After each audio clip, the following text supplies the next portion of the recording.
Hello, and welcome to tonight's episode of Tales of Isylora. I am your humble Dungeon Master, Sam, and with me are the intrepid heroes that make up tonight's party. Last time on the Tales of Isylora, deep within the caverns of Tsojcanth, your party continues to explore the dark and twisted passages in search of treasure and glory. We picked up last time finding petrified remains on the edge of a basilisk nest. Making quick work of the threat, although Petunia almost became a petrified lizard herself, the group continued to explore, finding dead ends and abrupt stops. You also found strange earth elemental creatures who you couldn't understand, although Curlin was happy to partake in their meal of stones and gems.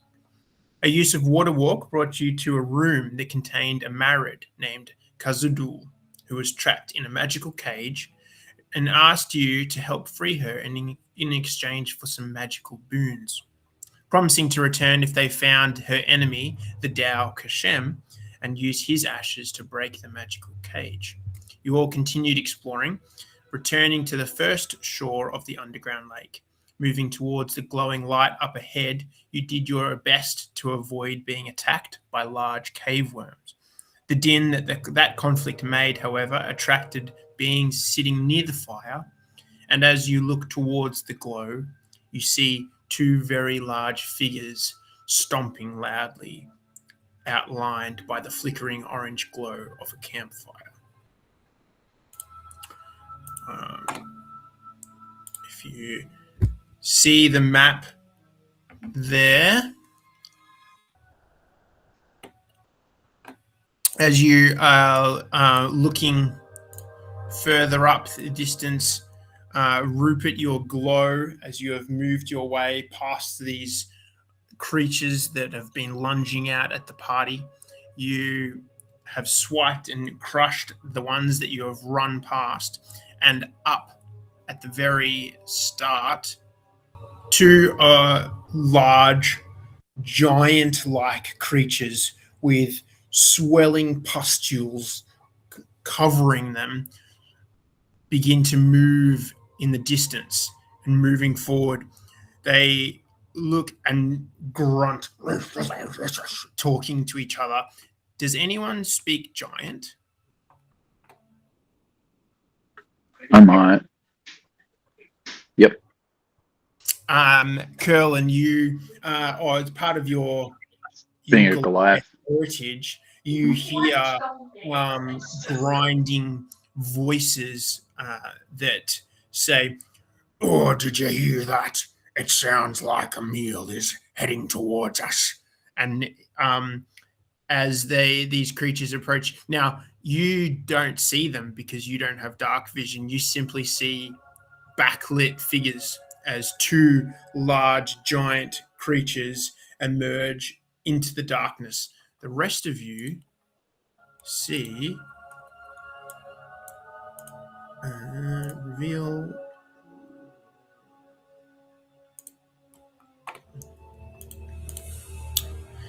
You see these large, lumpen, twisted humanoid creatures. One has a. It looks like you see in the light. It leans towards the flickering fire, and from above it there seems to be a large, charred, giant insect rotating on a spit, and he grabs the handle of it and pulls the whole thing and uses it as a club as they both run towards you. Let's roll initiative. I got a 9. Okay. Thank you. What were we rolling, sorry? A rolling initiative as these two giants move towards you. I got a 10. 21. No. I got a 17, but for some reason it's rolling an advantage. Do you have advantage for your... Your rage will be turned on, probably. No, I haven't done it. Oh, I had the same, actually. Yeah, like if I click it, it's automatically doing 2 at a time. My rage is activated though. Well, maybe turn that off until it's ready to go. Yeah.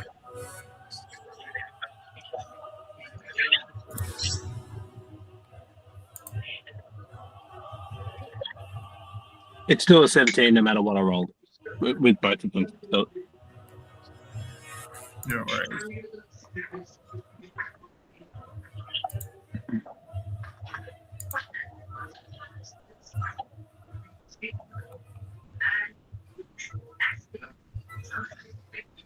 All right. With that, we're all good. Good night. Does anyone? Are you using your alert feat short pint? Are you swapping with anyone, or are you going to be at? You're going to stay at the top? I might swap it with Rupert. Oh no, wait, that Rupert's the yeah, I'll swap it with Rupert just because he's up ahead. Is that something you want to do, Rupert? You're going to swap? If you want, Rupert. what was that? Sorry. So one of my things is I can swap my initiative with someone else, and since you're up ahead, do you want to be? I got 21, so do you want to be up the front of the initiative queue? If I could for this one, that would be Yeah. great. I've been waiting to do it in a way that's helpful. So yeah, let's do that. Oh, yeah, What please. did you roll? What did you roll? I rolled a 9.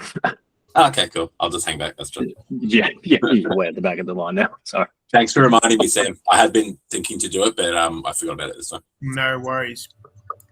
So I'll open this up. No, wrong way.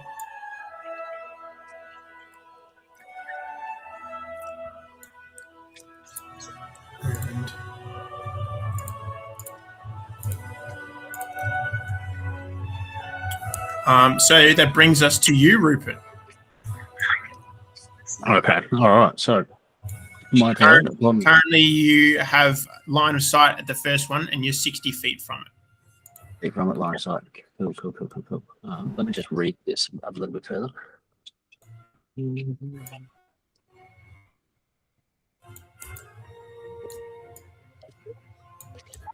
Okay. Would you say that are they 20 feet apart or 10 feet apart? They're a little bit further than that because one has moved, so they're closer to. No, they are 20 feet apart. Okay. Well, instead of doing it between them, I'm just going to drop.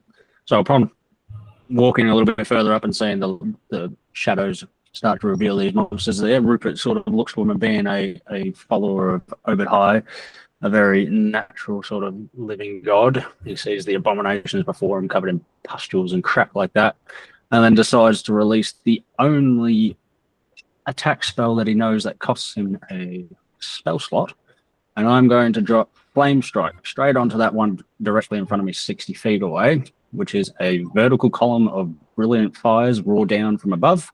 Each creature in a 10-foot radius, 40-foot high cylinder centered on a point within range makes a dexterity saving throw, taking 5d6 fire damage and 5d6 radiant damage. On a failed save, on a failed save, half as much damage on a successful one. Right. Okay, so he's going to make a dexterity saving throw. Is it a concentration check?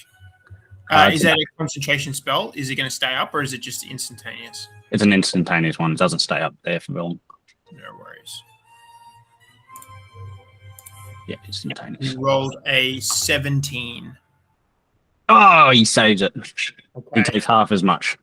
He takes half damage. So you roll your 8 dice that you have there, and then you'll take half that damage. That's the fire for 18, and then I need for the 5d6 radiant damage as well. Gets me 16, so what's that? 9 plus 8. You get 17. 34 damage, so 17 in total. Great.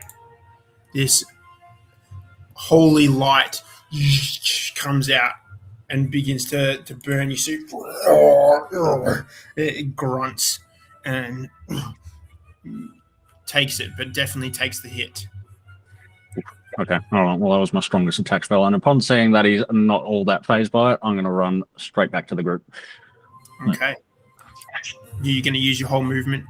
Whole movement, move me 30 feet back, please. 5, 10, 15, 20, 25, 30. There we go. Because they are 10-foot squares, so you've moved 3 squares. And that will be my turn because I can't cast anything else. Great. Garrick, that's you with Curlin on deck. Right. Okay. How far away are they from me? From you, the closest one is 95 feet. 95. Yeah. Whoa. Then in that case, I will cast Guiding Bolt at the one I can see from where I'm at. What's the range on Guiding Bolt? 120. Mm-hmm. Beautiful. So that's a dexterity saving throw. Now it's a plus to hit. Great. Go for it. Roll that die. Why are you doing it? What is going on? Why is everything... I don't understand. It keeps rolling at advantage. There was only one that came through for me. It's rolling twice for me. You rolled a 3, which comes to a 9, which unfortunately misses. Do you have a bonus action you want to do, or are you going to move up at all?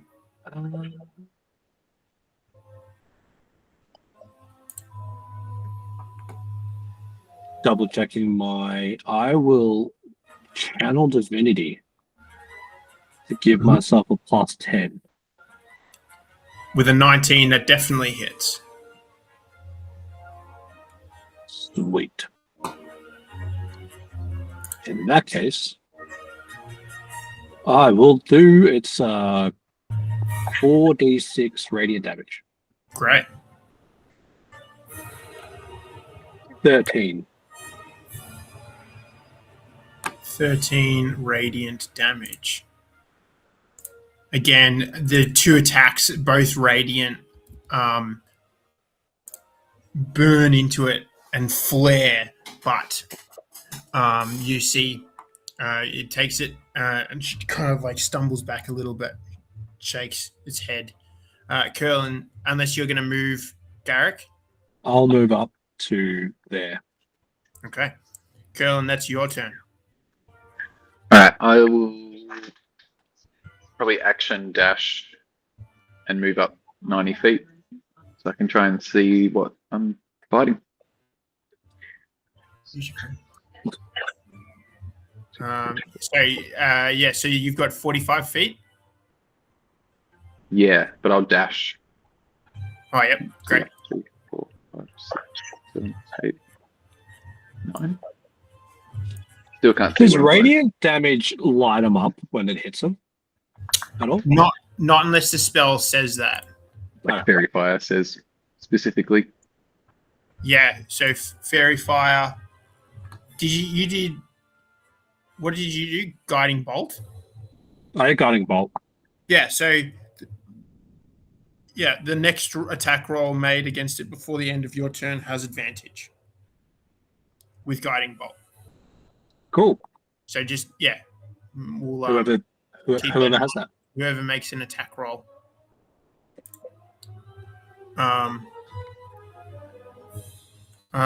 So you've moved up, Curlin. If you're going to move to there, you will be out of line of sight. Did you want to move to the other side of that rock pillar there?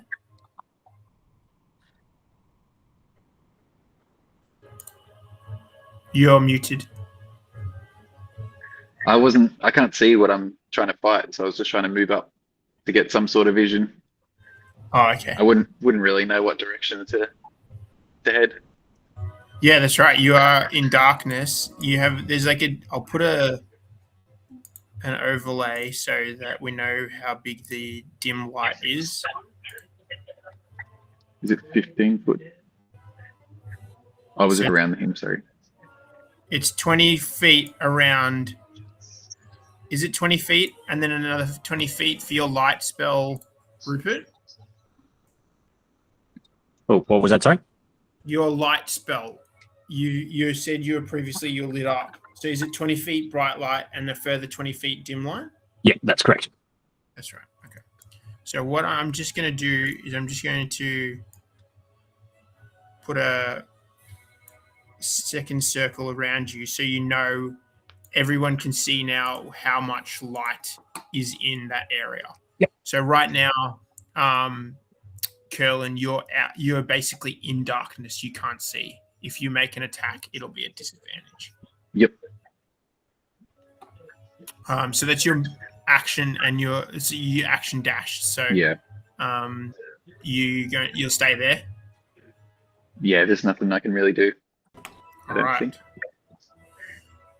With that brings us to the first Fomorian.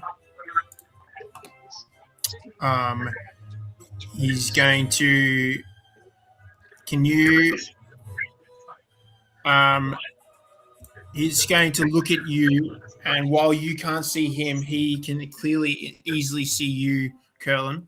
I'd like you to make a wisdom saving throw as he uses warping hex on you. 16 with a -1. A 16 saves. So you see for a moment these glowing eyes that glow in the darkness, and you see nothing else except for the flickering glow of the fire.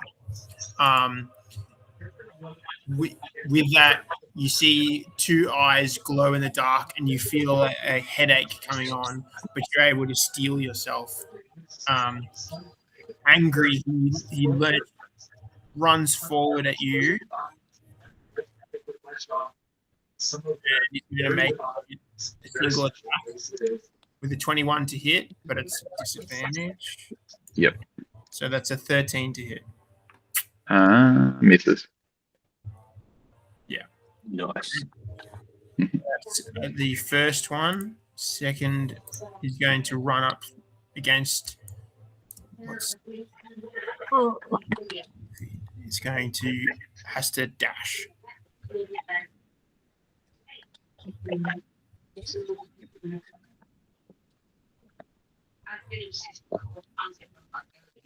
It gets to here, but it can't come any further. That brings us to you, Junior. Did she leave? Her computer Oh, died. no, she's back. Ah. Yeah, it's your turn. You have to unmute.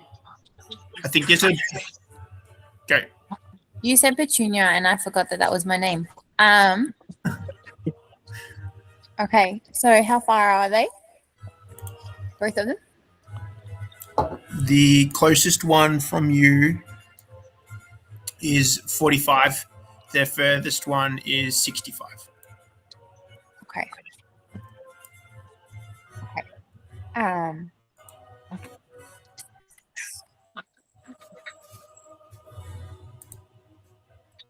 All right. I am going to.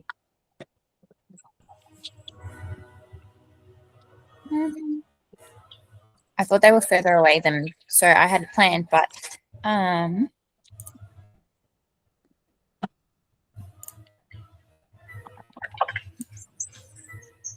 yeah, the closest one is 40. The furthest one is 60. Okay. And they're 10 feet from each other. If that changes anything.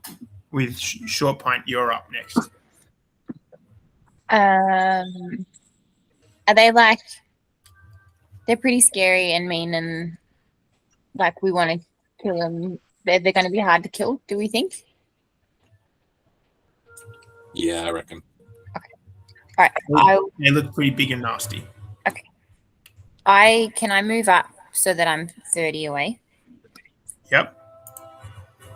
And I will cast Blight.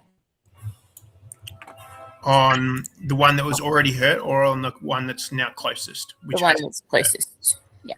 Okay. So it's a con save. Okay.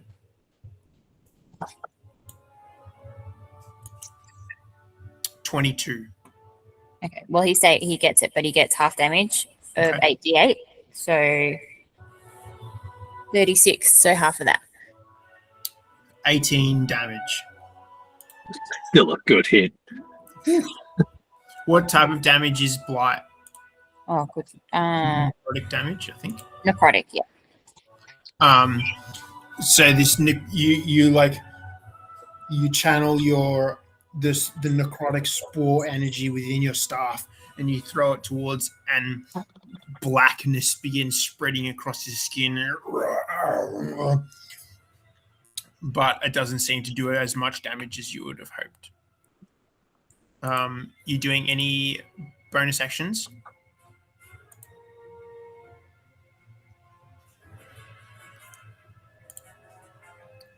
You muted. Are you doing any bonus actions? Sorry, I'm talking to myself. I'm looking. Nah. All right. No worries. Short pint. That's you. All right. For my bonus action, I'm going to enter Rage. Beauty. Then I am running straight at the one closest to us. You'll be able to get into melee range with it with just your movement. Yep, that's good. Now I'm going to use Vicious Warhammer. Yep. Go for it. 17. 17 definitely hits. That's full.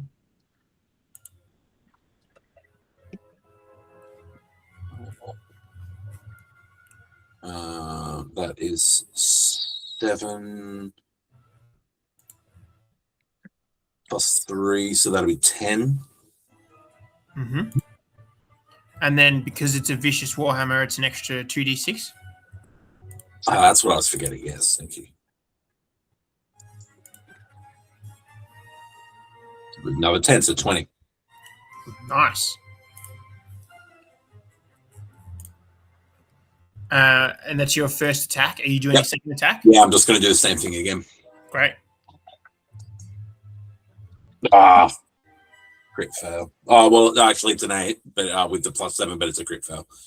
Yeah, so unfortunately you swing again, and this time you're unable to get into the softer part. It hits one of these pustules, and you're covered in green slime as this pus bursts onto you. Nice. Do I take any damage from that? No, you don't, but it's okay. Yeah. That's just flavor. Okay, so that's your movement and your action and your bonus action. Yep. So, yeah, I'm good. See what happens. Righto, Rupert, that's you with Garrick on deck. Oh, righty. Are they 10 feet apart again? Or are they not 10 feet apart? They still are, yes. So would they, if I used a spell that had a 10-foot radius, could I hit the two of them? You could, with the possibility of also getting Curlin, who's sort of in the middle. I'm pretty tough though, so it's okay. Okay. All right. Well, considering these guys are the complete opposite of what I stand for, I'm going to drop another flame strike between them. Okay.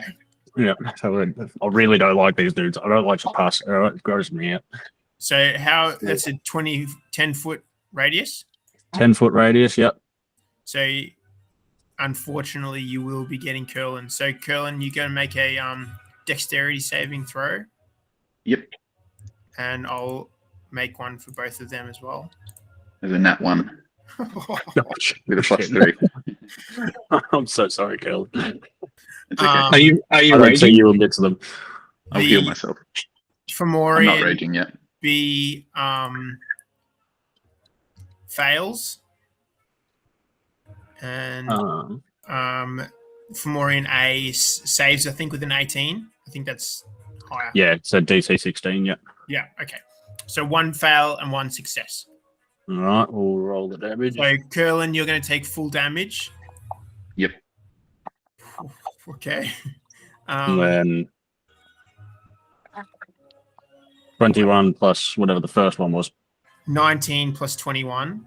40. So you take 40 points of damage. I'm so sorry. So I think I does, just became the most damaging enemy in this game.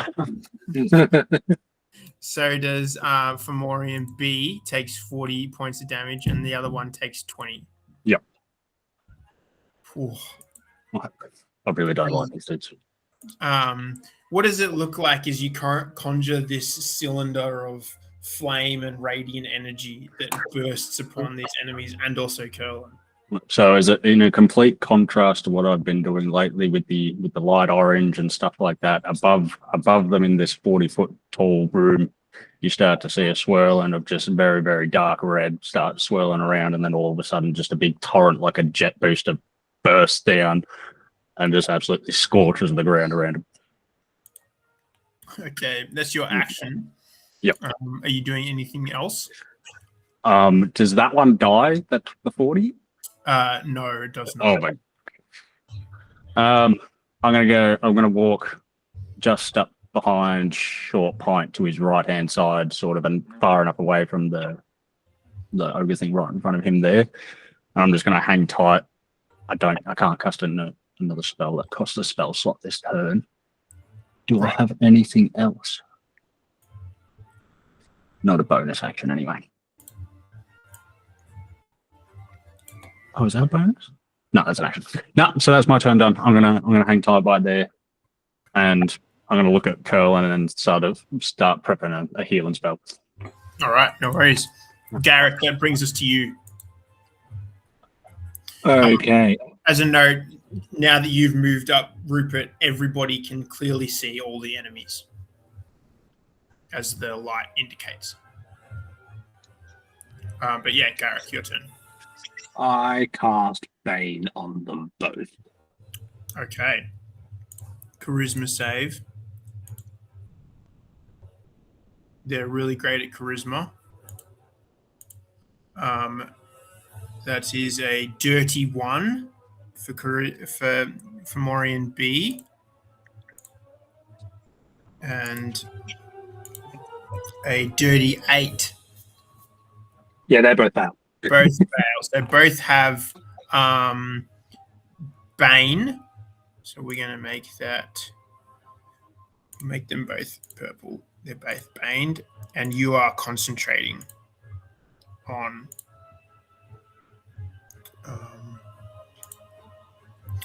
Bane. That's your action. Are you doing anything else? I don't really have a bonus action I can use because I've just cast that.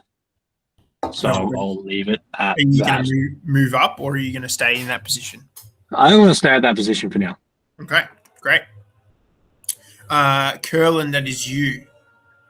All right. I'm going to turn back pretty angrily at Rupert and give him a real deathly gaze with my left side of my beard and mustache and eyebrow and my big, long, beautiful hair damaged now. That's the words. I'm sorry. I'm going to go into rage. Yep. That's fair reaction. It's pretty angry. Which I will activate.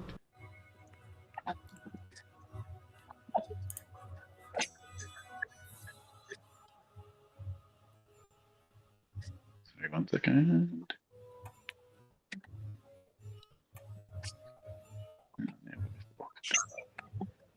Still got 1 left. And then from my bag, I'm going to draw the Minotaur skull in one hand, Right. Yeah. and in the other hand, the head of the basilisk. Mm-hmm. And then I want to go wild on the guy directly ahead in front of me. So you're going to use those as your weapons. Yeah. Okay. All right. Just for funsies, we'll use it as the same as using your warhammer. Yeah. Do you mind if I, like, 1 attack, 2 attack? Yeah. Well, you have 2 attacks, so we'll flavor it that you're using one with the skull, and then the second one with the head of the basilisk. Yep. Yeah. So this is my bestial aspect spell, basically. I just forgot to cast it properly. Right. Go for it. So I'm gonna try and gore him with the horns of the Minotaur. Okay, so it'll do, instead of bludgeoning damage, it'll do piercing damage. Yep. Yep. Are you happy with the +8 to roll still? Yeah, that's fine. That's just because of your strength score while you're ranging. It's with advantage, isn't it? 25 25 to hit because I'm raging. Oh, yeah, right. Okay, yeah, sure. Absolutely, it hits. And it'll be one-handed, won't it? Yes. So 10 damage. Great. And then I'll swap hands and take a big snap with the basilisk head. Okay.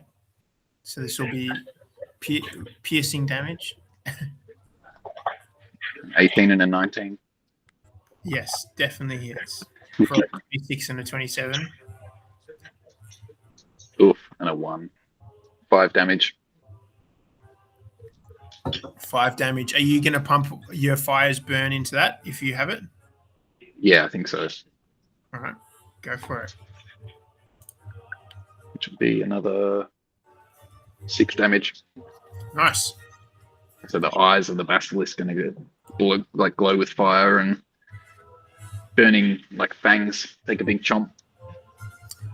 You leave like these big scored red marks as the teeth begin to disintegrate from just the pure heat that you've pumped into this improvised weapon. Yep. All right. You're staying there. Yeah. All right. With that, Fomorian A is going to make its multi-attack against you at disadvantage. Yep. A 17 to hit. That hits. And you take 27 bludgeoning damage. On its Did you take a D4 off that? Okay, that's fair. That's fair. Good work. Good looking out. Is that halved because I'm raging? Also, I forget. Well, it's actually a 14 to hit. I don't think that hits, does it? No. Okay, so it strikes with its stone club, but you're able to dodge out of the way, and then it goes again with that's gonna hit, but I gotta do a D4 just to make sure. It's a 4. An 18 to hit. Hits. Yeah. Okay. So you take 24 points of bludgeoning damage, which is halved because you're raging. So that's 12 points. Yep. That's its turn. Short point, Fomorian B is going to look down at you. I need you to make a wisdom saving throw as it focuses in on you and you make eye contact with it and uses its warping hex on you. This is pretty good. 11. An 11, unfortunately, is a failure. You take 23 points of psychic damage. Yeah. And you gain a 1 level of exhaustion. Okay.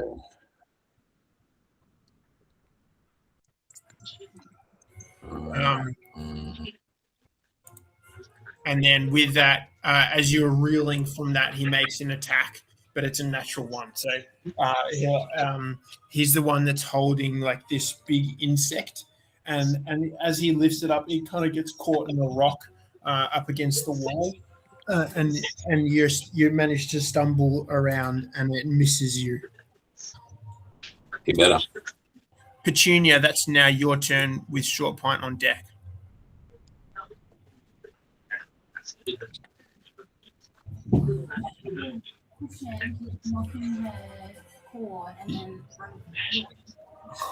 Okay. You come here. Yeah, well, yeah, it's just a map here. It's your turn. Yeah. Well, So you're still 30 feet from from that the closest one, or 50 feet from the next one. Okay. We're having technical issues with Yeah. Hannah's computer. Sorry.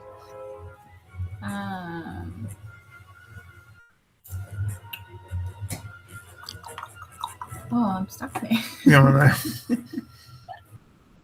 Lettering too. I don't know whether to make them both blind or do blind vision. I know. I get that.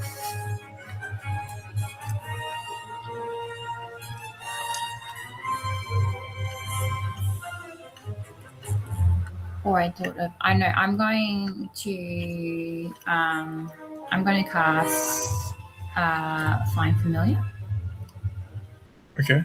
and call Cherry. Okay. And then, because to do like a touch spell for Cherry to do for me,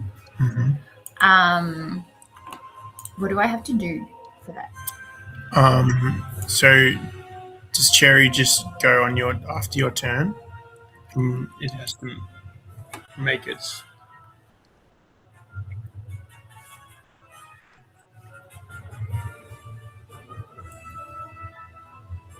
Yeah.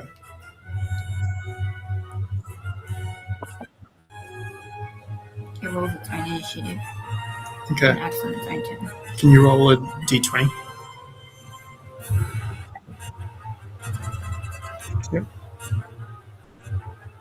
Can I roll this with? Oh wait, I don't need to roll it with This this. is just rolling Cherry's initiative.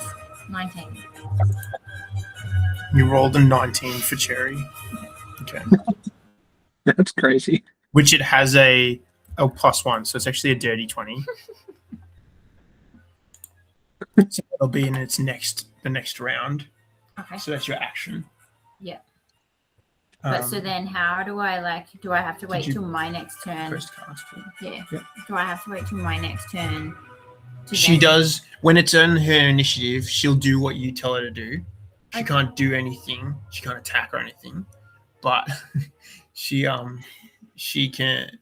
do it. So you'll be like, go over here, and then she'll do that, and then you can cast through her on your turn. Oh, okay. Yeah. Okay. All right. So that's you're not doing any bonus actions. No. Okay. Short pint. That's you. All right. So Rupert on deck. I am going to. Oh, sorry.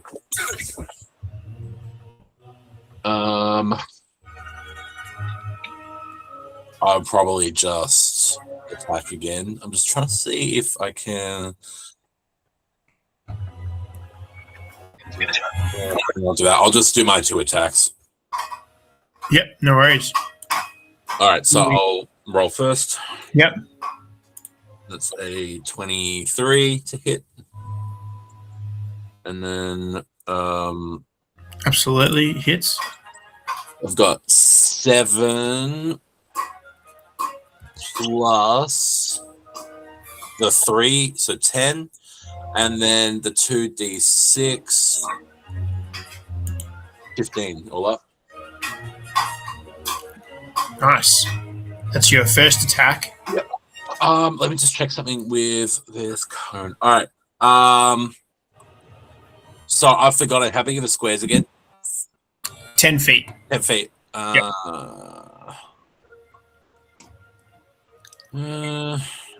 Did you want me to make a cone?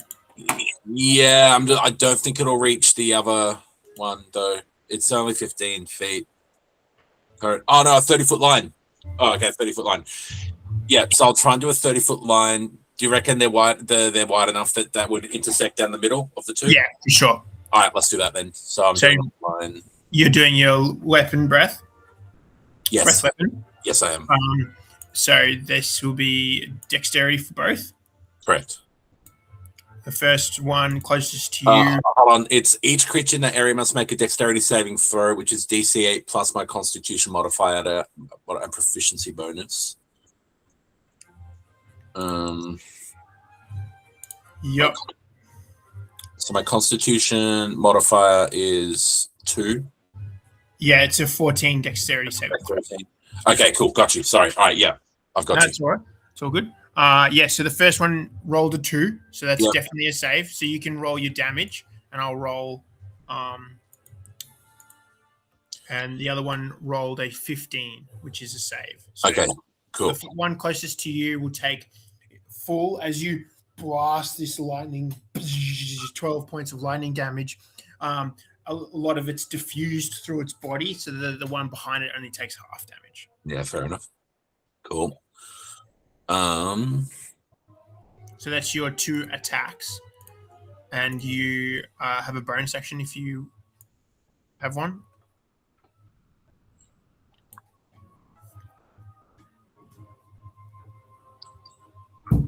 I think so. I'm just double checking quickly. I've attacked, so I don't need to extend. I can move up half my speed. Rupert's up next. No, I haven't been exhausted yet, so I'm just having a quick read here. So when you make the roll is reduced by 2 times your exhaustion level. So I think it's anytime you do a D20 roll, you have to -2 off everything. Yeah, that's what I'm seeing. Well, yeah, 2 times my exhaustion level, so it'll be 4 if it happens again. Each time you receive it again. Yeah, okay. I might try and disengage. Okay. You've already used your action. Yeah, sorry. What I mean is just move away and risk. Okay. You will take an attack of opportunity. Yeah, that's okay. If he's going to go at me again, I'd rather do it when he can't do extra stuff at me. Okay. I'm going to try and move back to Rupert. All right. So he will take an attack. With his, it's a 19. Oh, all right. That hits. So you take 22 damage as he swings. But are you're raging, aren't you? Yeah, I'm raging. No, it's actually 11 because it's halved. Okay, cool, good. And you move back. You duck and it manages to still clip your shoulder. But you move back to where do you want to go back to? Here? Yeah, just next to Rupert. Okay. Yeah, just there's fine. Great. And that brings us to Rupert's turn. Cool. Oh, so Rupert is going to wander up towards Curler Melon. I'm just going to get myself up to about here-ish, sort of take a bit of the attention away from everybody. All right, and upon moving here, I'm going to just activate a relatively simple spell. And where is it? Not fourth. I'm going to activate my Aura of Vitality, which just lets me heal 2d6 upon casting and upon the start of my turn. Just that little Aura of Vitality one. Is that 30 feet or is it 20? 30-foot emanation for the duration. When you create the aura and at the start of your turn, and each of your turns while it persists, you can restore 2d6 hit points. Okay, so you are you can restore those hit points to either Curlin, Short Pint, or Garrick. I'm gonna go for Curlin. He's taking a hit, and then my 40 damage or fire damage, so I feel it's only fair. Yep. I'll take it. So, yep, I will roll 2d6 for you, my man. There is 2. I'll roll them, and it's plus something, isn't it? Plus 5, yeah. So 2d6 plus 5, so 11 points for you. Great. And that'll do my turn at the moment. And Thank that's you. a concentration spell too. It only lasts 10 turns. No worries. You're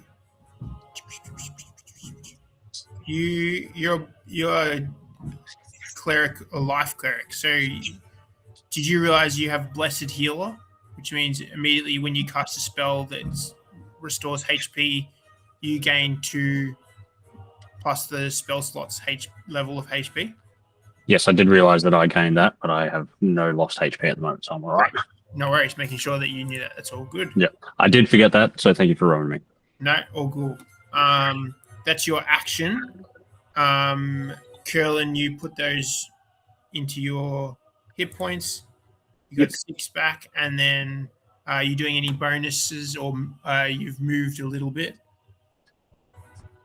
That's my turn there. That's me done. No worries. Petunia, Cherish is alive now. And so you're going to send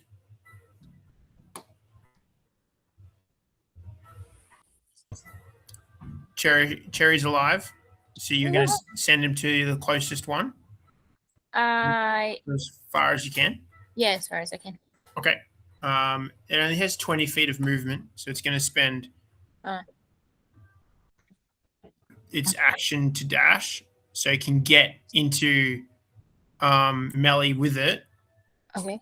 But can't do anything. Okay. Which, until it's your turn. I can't do anything until it's my turn anyway, can I? Correct. Yeah, okay. So it's a bit of a sitting duck at the moment. Correct. Sitting frog, but... Yeah. Frog with 1 HP. Yeah. Oh. Garrick, that's your turn.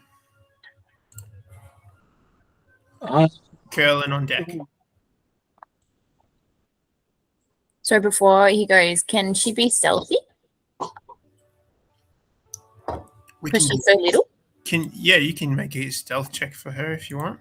Can I use one of my luck points and make it an advantage? Sure. It has a +3 to stealth, and you can roll 2d20 with a +3.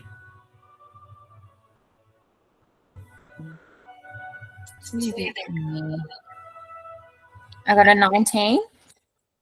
19 plus a +3, which is a 22, which is a crazy roll for a frog. So you know these giants have a passive perception of 18. Okay. So she's hiding? They're not caring about a tiny little frog that's jumping. So yeah, they don't see it right now.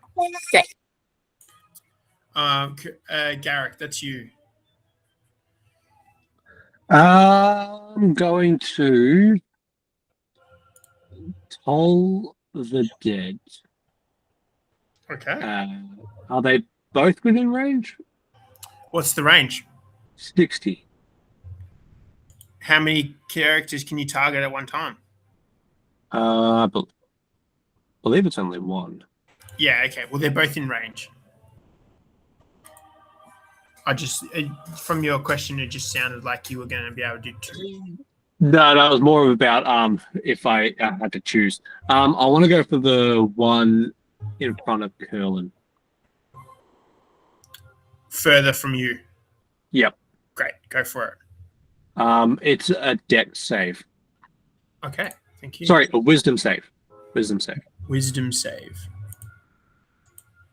is a 16. Minus the d4. Correct. It is a 14. Wisdom 14 is the save.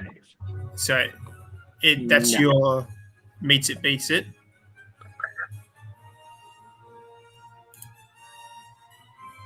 Yep. Meet it, beats it. So I'll leave it at that. Okay. That's your action. That brings us to Curlin. Yeah. All right. I'm going to drop the scorched basilisk head. Yep. I might keep a hold on my minotaur skull. Okay. Seeing as it's still intact. And I'll take a big swing with my warhammer. Mm-hmm. And I might do a brutal strike. So I'm going to take off advantage for an extra 1d10 damage. Great. Hopefully, nat 20. Definitely.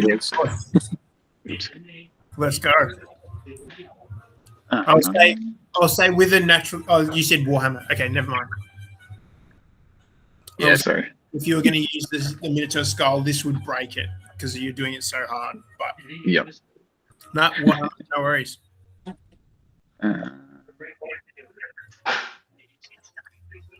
Good. So that's 16 damage. Mhm. And Plus the 1d10, yeah, sorry. that's right. I was trying to figure out. That wasn't as much as I thought it was going to be. Plus 8. It's still 24 damage on your first hit. Yeah. And then because it's a brutal strike, I can pick an effect. I might attempt to push the target. Okay. Whoops, sorry. Does it have to be a size, or does it just happen? No, it doesn't say a size. I thought it might be anything smaller, but when the chosen attack hits, the target is pushed 15 feet straight away from you. Wow. Okay. And then I can move up to half my movement speed toward the target without provoking attacks. It pushes to there. Yep. And then I'll follow him. Okay. Go again. And then I'm going to swing with my Minotaur skull. I might make it like a running charge attack. Yep. As I move up to him, I'll charge. 24 to hit 24 definitely hits. for 12 damage. Great. All right. Heck of its turn. Any bonuses? Are you doing 2-weapon fighting because you use your Warhammer? Yeah, I'll probably swing my Warhammer again if that's okay. You Oh no, is it light weapon? Sorry. have to use. Yeah, you have to use a second light weapon. Yeah, okay. If you've got a knife or a hand axe, dagger or a hand axe. Yeah, I might drop the skull and pull out my Cobalt dagger. Okay. I'll try that as a dirty 20. Yes, absolutely. 11 damage. 11. Wow. Still up, but very hurt. Cool. All right. With that brings us back to Fomorian A. Going to see if it gets its attacks back. It does not. So it's going to make 2 attacks at you. First one is a 14, which doesn't hit. The second one is a 13, which doesn't hit. So, it's feeling the pain of your attacks over and over and over again, and it's being stumbled back. It makes 2 attacks with the stone.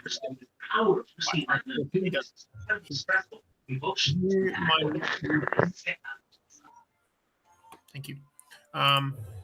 That then brings us to Fomorian B, who's going to move and position himself in the middle of Rupert and Short Pint. It's going to see if its hex comes back. It does not.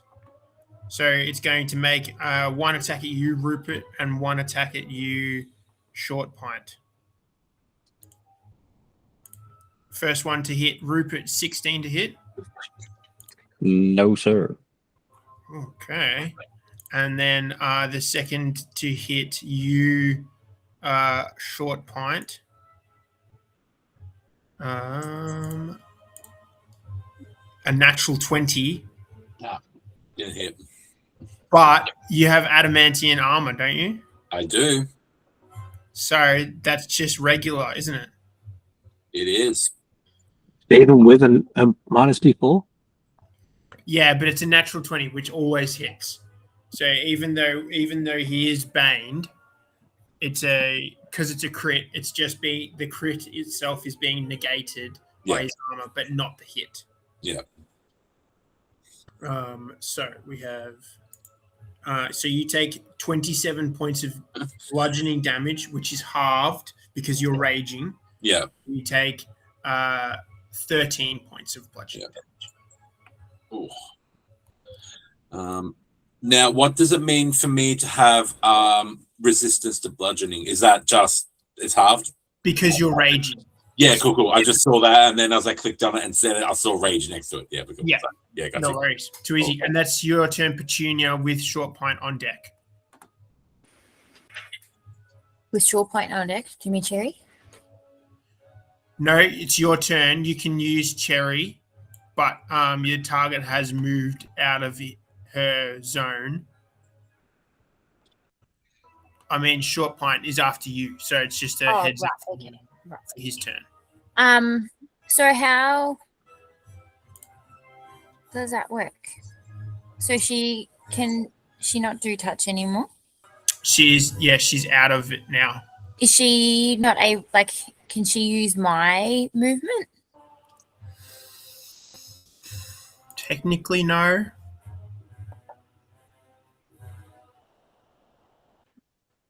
Technically, no. Okay. Because she moved, but then the target moved out, and she could Well, it says it must take the reaction to deliver the touch when you cast. Must take so a reaction. you're using your reaction Right. to send that spell through her. Can I cast it to hold until her next turn? Sure, you can hold. Yeah, you can hold your action until she's in range of a target. We can do that. Okay, I'll do that. No worries. All right. That brings us to you, Short Pine. All right. Yeah, I'm just gonna keep swinging at the bro in front of me. No worries. And then you're on deck, Rupert. All right. So do my first vicious warhammer. That is a 22 to hit. Definitely. That is. You actually have advantage if you want to re-roll. We can take, if you don't get any higher or you still hit, we'll still take that attack. Yeah. But you have advantage because Rupert is flanking. Okay. All right. I'll just roll it again. 21 to hit. So you do 13 damage plus your 2d6. Plus a 2d6.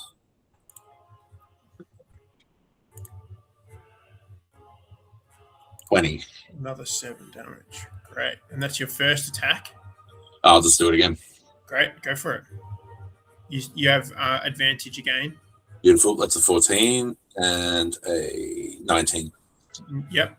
Yeah. 19 hits. That's 15 plus 20 again. Great. Another big hit. How much health do these guys have? Jeez. A lot. He's looking very hurt, but he's standing. Cool. I'll end my turn there. Okay, no worries. Rupert, that's you. You are in melee if you wanted to do a melee attack against the Fomorian, but otherwise you can use your thing. Yeah, well, I'll start my turn. I'm going to give the 2d6 to Curlin Merlin again. Mm-hmm. I'll roll them for us now. 2 of them. I'll roll those bad boys plus 5. So 6 plus 5, 11 again. Great. And that doesn't cost an action or anything. That's just something I can do at the start of my turn. Awesome.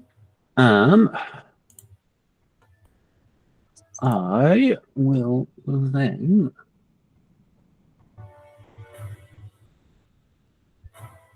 I think I'm going to... Do any of them look bloodied at the moment? Both look very bloodied, yes. Both look very bloodied. Okay, all right. I'm gonna try and Sacred Flame the one up near Curlin Merlin. Okay. So how does it? They've got to make a dexterity save. Yeah, dexterity save of 16 again. That's an 11, which is a 11. Okay, cool. And I will roll 2d8 radiant damage for an 8 damage. 8 damage, and I believe now he is starting to glow. So they have The next attack against it has advantage. The target gains no benefit from half cover or 3/4 covers for this save. Oh, okay. No worries. Yeah, so it just doesn't get cover benefits for it. Cool. And is there a bonus action that I want to do? Is anybody else hurt? Is anybody else feeling they need to pop up, or is everybody else kind of all right? Colonel Mel is the only one that is sort of struggling. Yeah, I'm pretty low. Yeah, sorry, I just feel bad for blasting you. To do what? Sorry. Heal. Yeah, does anybody else need a heal, or is everybody else okay? I'm kind of less than half, but I'm okay. I've still got 36, but a decent hit's going to take me down. But so if you can help me out after Curlin, that would be good. But I can hold out a bit longer. That's all right. Curlin should be fine for a smidgen. I'm going to bonus action healing word for 2d4 plus 7 onto short point there. Great. Wonderful. And that's a 13. Thank you. Yeah, that's looking nice. You've got your aura as well. I've done the aura on you already. Yep, so that was where your extra 11 came from at the start of your turn. Oh, my bad. Yeah, so I gave you another 11, and then I flame stroked, and then I've done healing word for another 13, I think it was. Yep. So that's your action and your bonus. Are you going to move or stay where you are? No, I'm quite comfy here. All right, no worries. That brings us to Cherry, who's going to move into position. And now your held action, Petunia, you can cast that spell through Cherry. Great. So at 5th level, I cast Contagion. Okay. And so she touches him. Yep. And he needs a con save. Okay. No, wisdom. Wisdom save. Wisdom save. All right. What has he got to beat? 15. He Oh, wait. rolls. I did the wrong thing. Stop. Wrong one. Where is it? Because I click cast, then it just changed. There it is. Yeah, it is con save.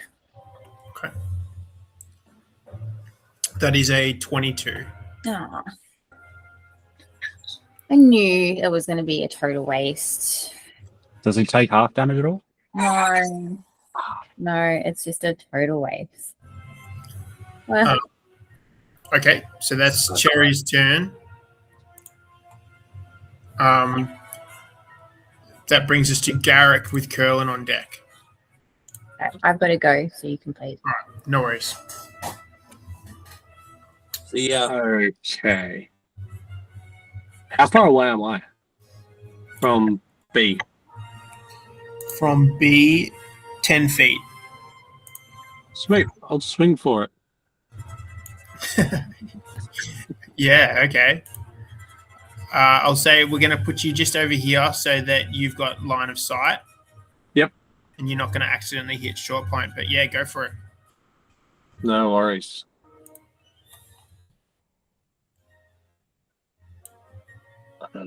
Actually, do I get an advantage because of... Yes, you would, yeah. Sweet. 14 to hit for the first one. 14 just hits. Oh, sweet.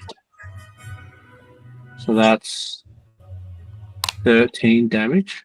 Mm-hmm. And I will do it again.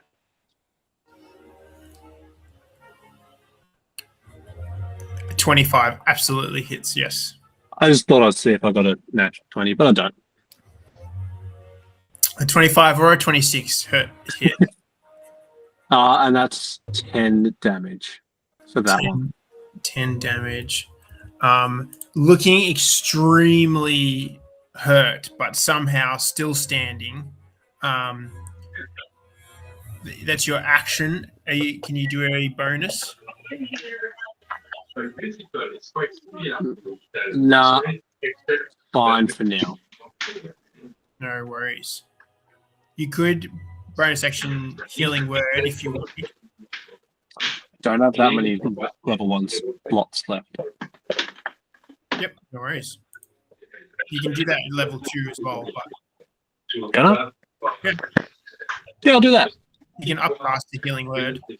Yeah, I'll upcast the healing word to short point because he's right in front of me. No worries. Roll that health die.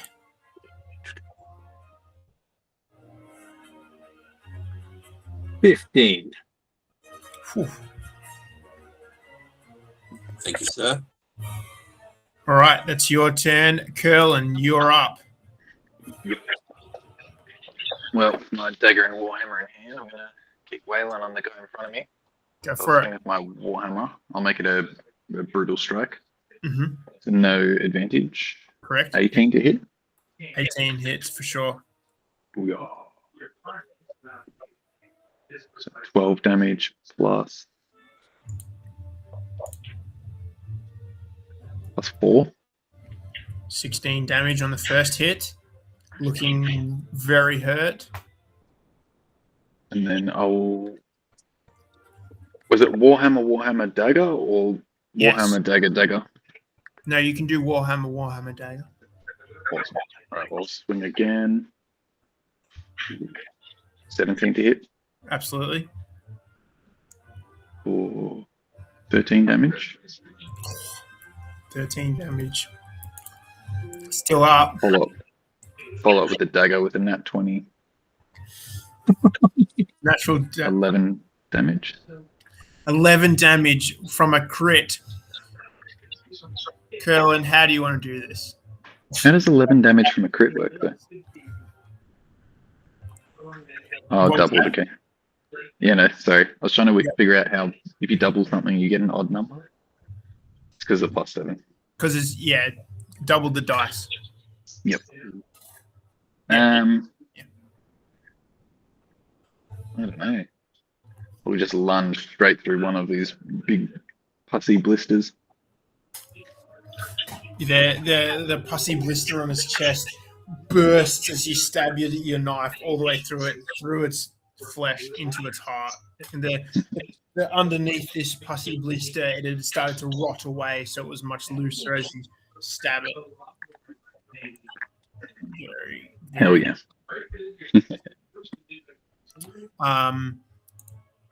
Which then brings us, well, one's dead, but one is still up. It's going to see if it gets its warping hex back.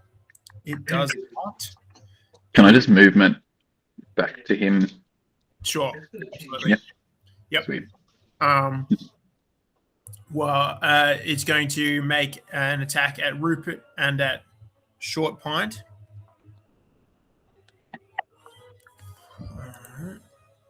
That's going to miss. And at Short Pint, I believe it's going to miss, especially once I do this flipping. A 16 to hit. Yeah, my armor class is 16. Whoa, okay. Man. You take 23 bludgeoning damage, but it's halved. 11. 11. Yeah. Cool. And that's its turn. Petunia, just refresh her character sheet real quick because she's putting one of our children to bed. She's going to, where are you? She's going to move up, seeing as everybody is crowding around it. And she's going to, her claws are going to grow out stronger and bigger. She is going to, with advantage from flanking, do Primal Savagery, which is a 27 to hit. Wow. And does 16 acid damage, which, funnily enough, with a giant with 4 hit points left, is absolutely enough. So there you go. With one more swipe of the claws, Petunia. How do I want to do this? Takes down the last of the 2 giants.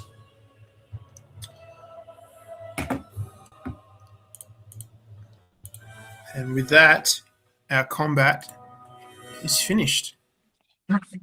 Nice. Okay. I will end combat.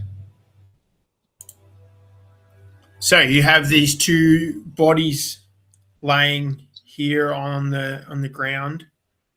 The fire further on is still flickering. Garrick, your concentration drops soon after, as no targets. You can use Rupert. You can use your Yeah, I was just about to ask about that. a few times. I think it lasts for 1 minute. 1 minute, yeah. So I think we did 3 Yeah. rounds with it. We had 4 rounds with it. 4 rounds, so that's 6. So you can do it like you could do 12d6 and spread it around whoever you wish if that's what you would like to do if you want to keep it up. Yep, let's do that. 12 d6s. Let's roll it.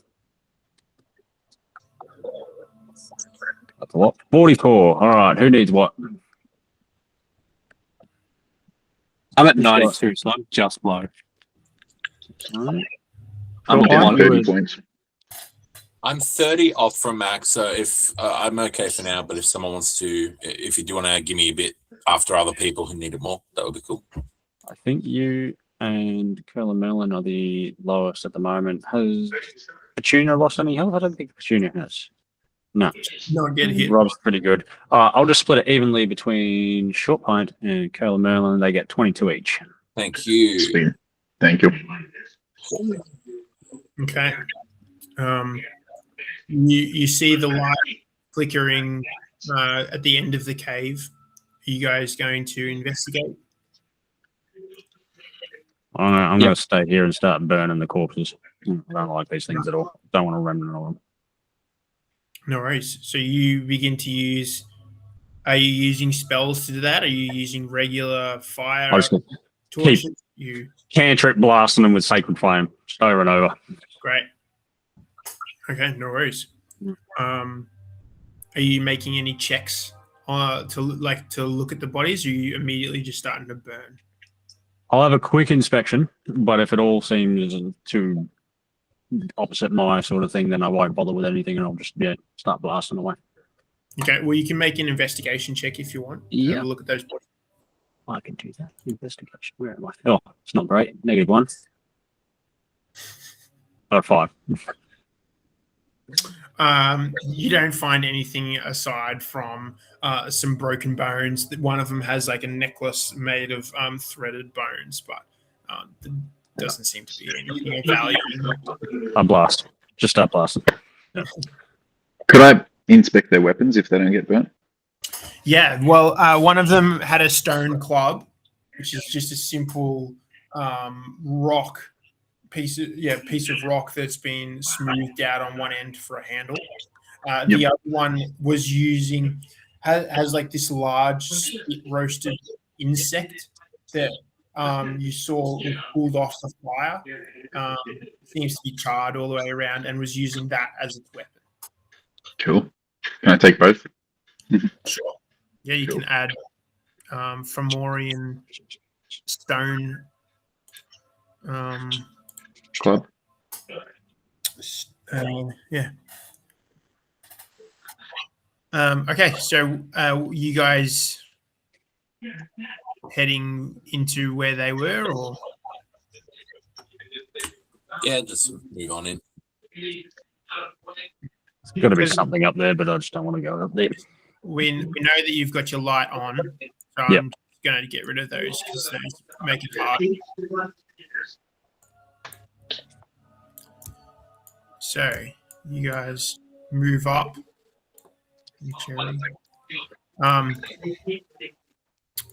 This cave stinks of sweat, smoke, and spoiled meat. Old, cracked bones and skulls lie strewn on the floor. A large, flat rock supports massive stone goblets and the carcass of a giant toad, picked clean and buzzing with flies. 2 piles of filthy hides and skins form beds at the far end of the cave. You guys going to have a look around? Yes. Yeah. Whoever wants to can make an investigation check. 19. Nice. 5. Um, I beat you with a 6. the 3 barbarians begin to move stuff around, but Short Pint, you're the one that as you investigate their bed, you find 2 ivory mammoth tusks that they were using as their headrest. Each one is worth 600 gold pieces. Are you? What? Pretty epic weapons, though. Imagine if you just threw them. You also find like a piece of paper that's tied with like a wax seal. You find a beaten copper bowl with lapis lazuli handles, which is also worth 750 gold pieces. I'm just going to change your baby's mum and put her to bed. I'll be back in a minute. No worries. So lapis lazuli and what was it made of? Copper? Copper bowl, yep. With lapis lazuli handles worth 750 gold pieces. 2 ivory mammoth tusks worth 600 each. Yep. And you find a sealed scroll. Sealed scroll. I will open the scroll. Okay. Once you open it, you see arcane runes and magic, and realize this is a spell scroll of levitate. Nice. Am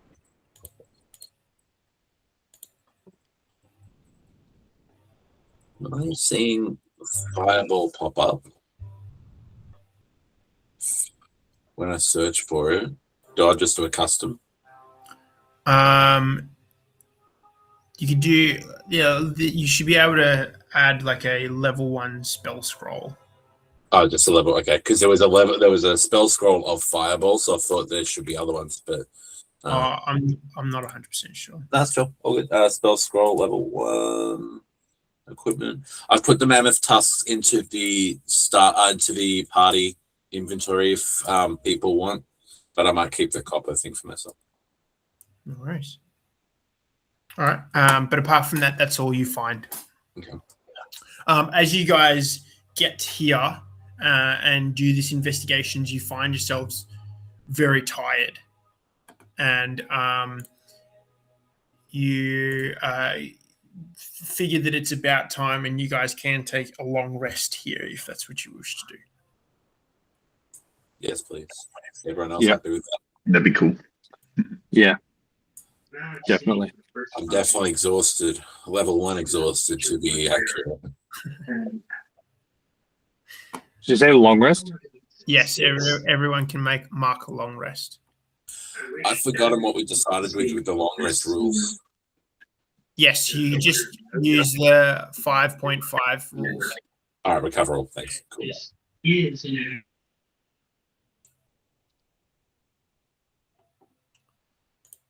All right.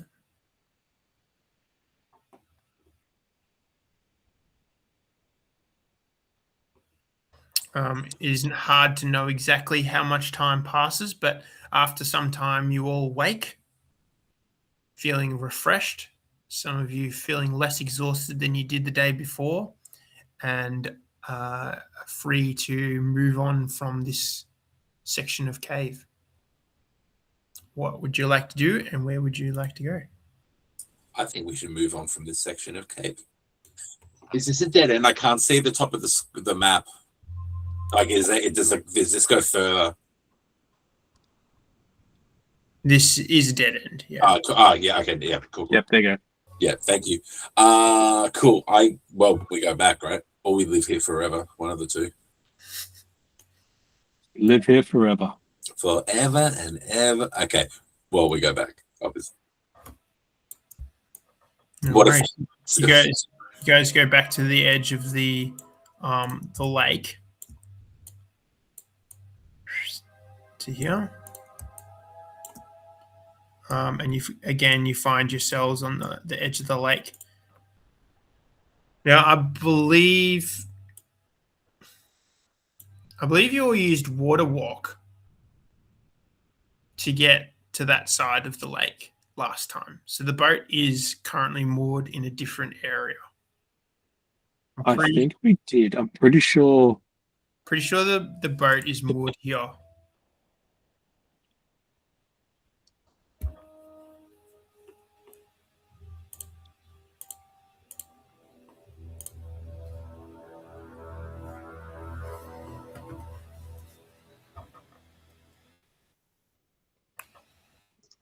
Oh, all right. I need to take a long rest then. I think I have Yes. that, isn't it? You take a long rest. And then you guys got to figure out where you're wanting to head next.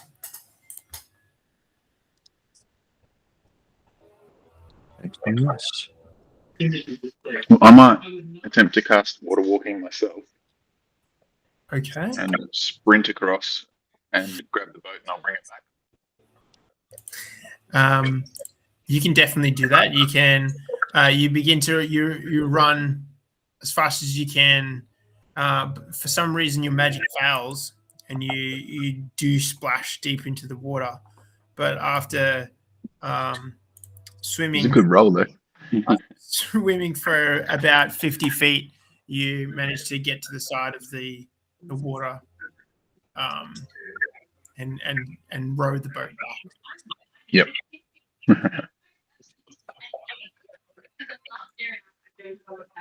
I'll just tell the guys magic can't always be trusted, can it? Okay, so where would you like to go from here? Pretty sure there's a dragon if we go up under the bridge and go up to the top of the map. Usually that's where the dragon lives. That's the What do you plan. guys reckon? It would be fitting to go hunt a dragon in a dungeon. Yeah. Yep. The North Passage that we haven't gone to.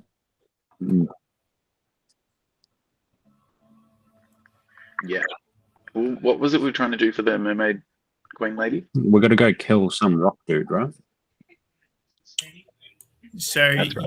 you spoke with her, and she, her enemy, the Dao Kashem,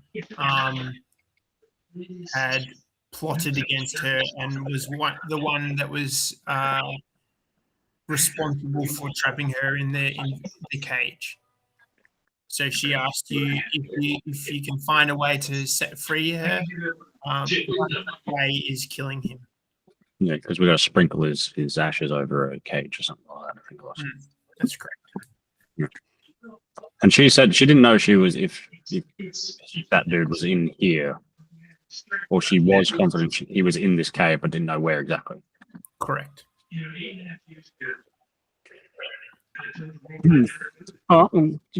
The pursuit of the rock man for the mermaid lady. Yeah. All right, so you guys are taking the route under the bridge. That's sure you All in favor, say aye. No. Aye. Aye. Okay.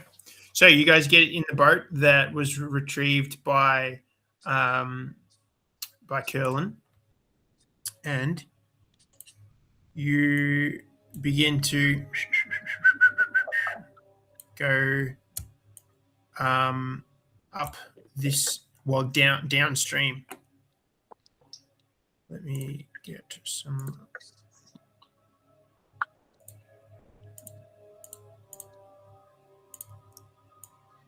No, wrong way.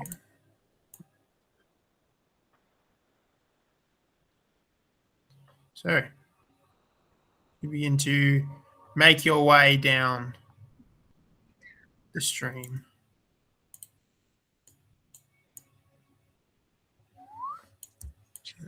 Adjust my.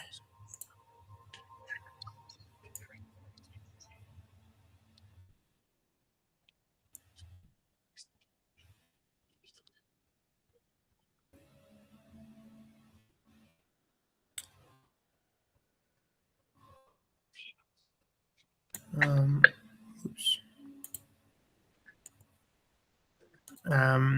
the river flows into a flooded cavern, creating a small lake.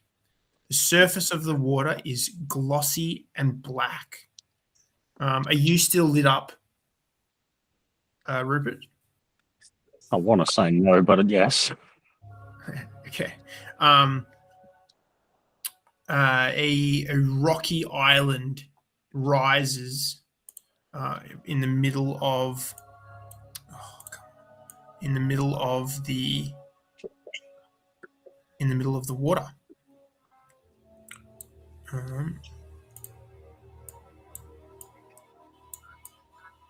You're on the boat, remember? As your light fills this chamber, the island sparkles with tiny, like, pink light.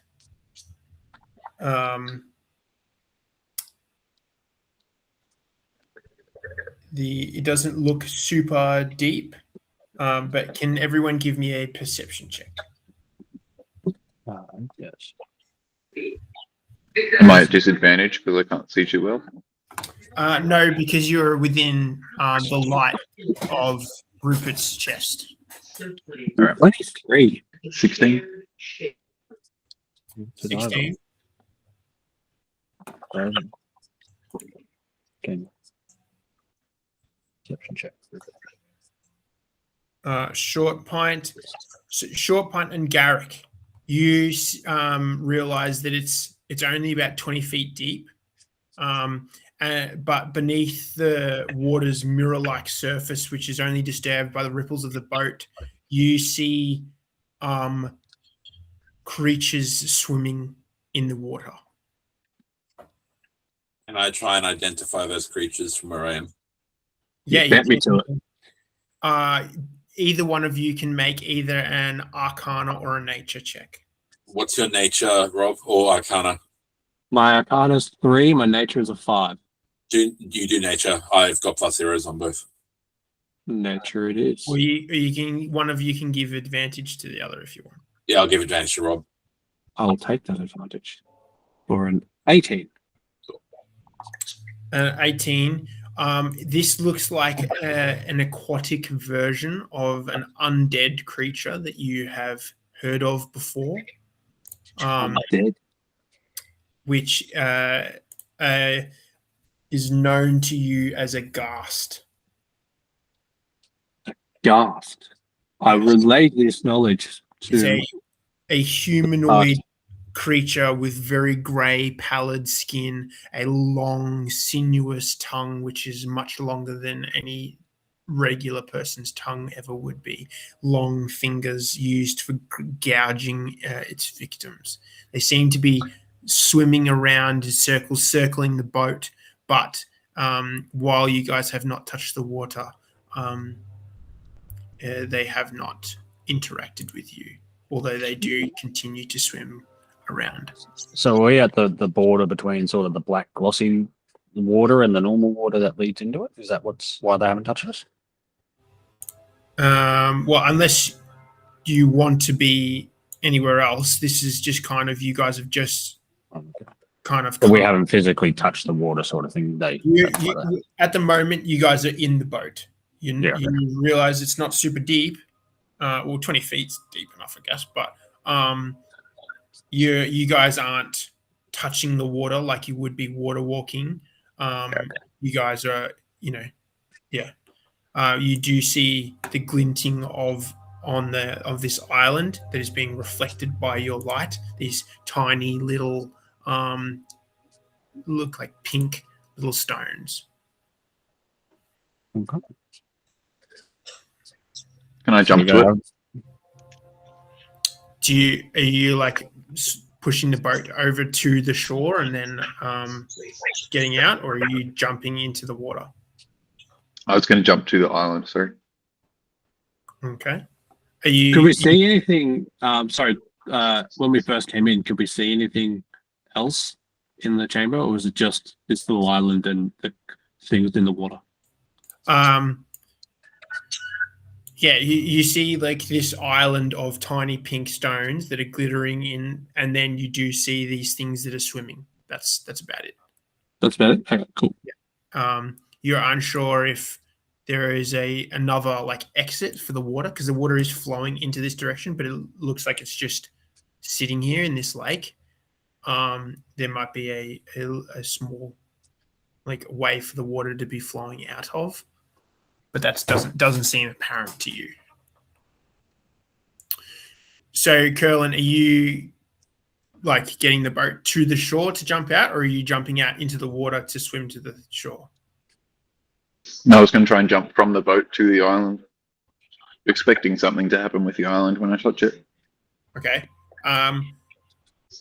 Let's see where you are right now.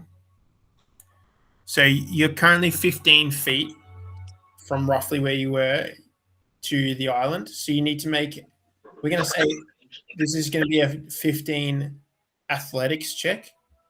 You can choose athletics or acrobatics. That's up to you. 15, if you don't make it, then you will fall into the water. I got to roll a 15. Yeah. I got a +8. Oh, yikes. I rolled a 1. Natural one.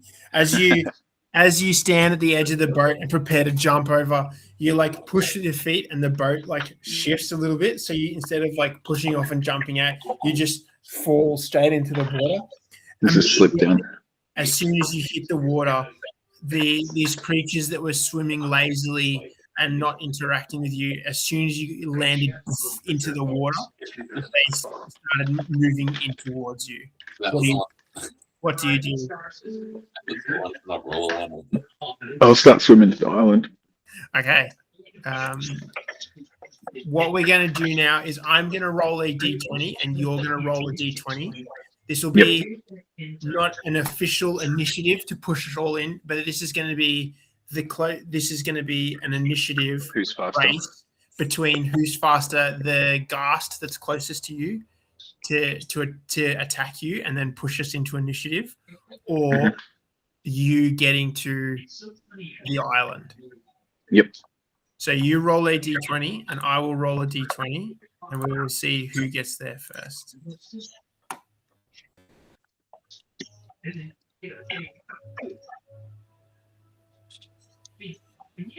Wow.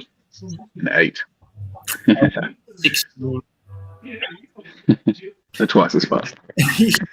So as you fall in, a ghast materializes out of this black, dark water, swims up to you, and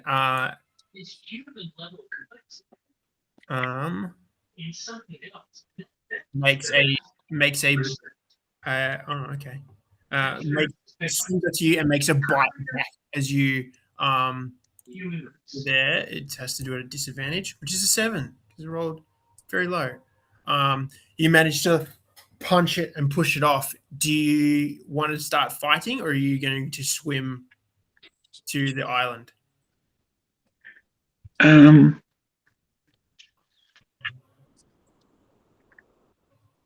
might turn around and give it a good punch. Okay. Or I'll attack with my dagger. As you're close, you as you're so close with it, you are immediately hit as it like opens its mouth to bite you. You're hit with this overwhelming smell of its breath. It has a stench passive trait, so I need you to make a Constitution saving throw at the start of your turn because you're close to it. You just have to beat a 10.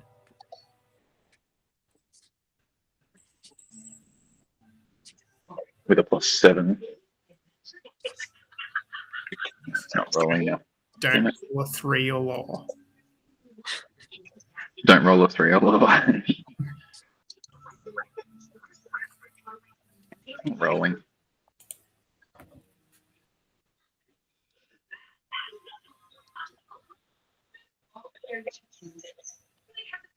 There we go.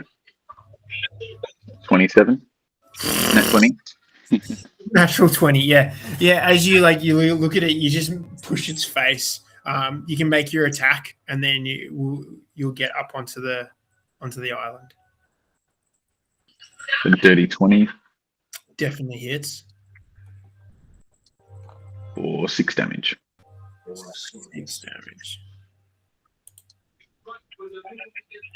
Okay. You pull yourself up on as soon as you your feet dig into the ground. These tiny size of a fingernail, smooth round little garnets. As you put your feet onto and climb up, you hear this voice echo throughout the cave. Fools! This is a dead end. Flee while you can. Should we collect some gems first, or what do you guys want to do? Can I ask the room to speak the truth and see if that does anything like the entry room? Yeah, you call this out, and all you hear is the splashing of these ghasts as they move very close to this boat and watching you guys very closely. But you hear no answer to your question. Okay. Can I? Who's shouting at us? I'm going to call out. Who are you? As you call this out, you get no response. Can I rage because I'm very frustrated with that? Mm-hmm. And then attempt to intimidate whoever was speaking. Yeah. Make an intimidation check. Cool. I think I can use my strength for that because I'm raging. Yeah, go for it.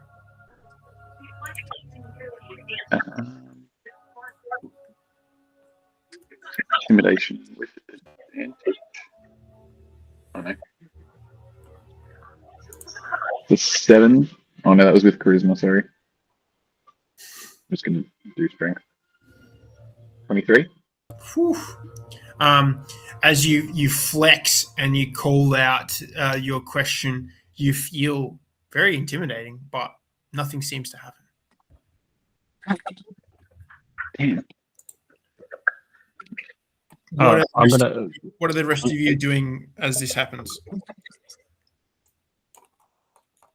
I'm gonna cast detect magic. See if there's anything around me in a 30-foot radius around me.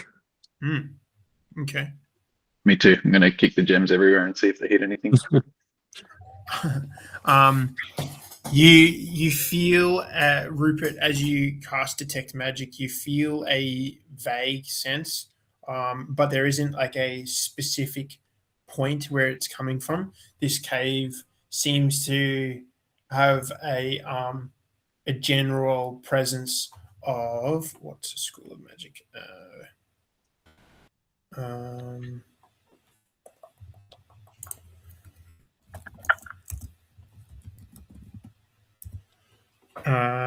Is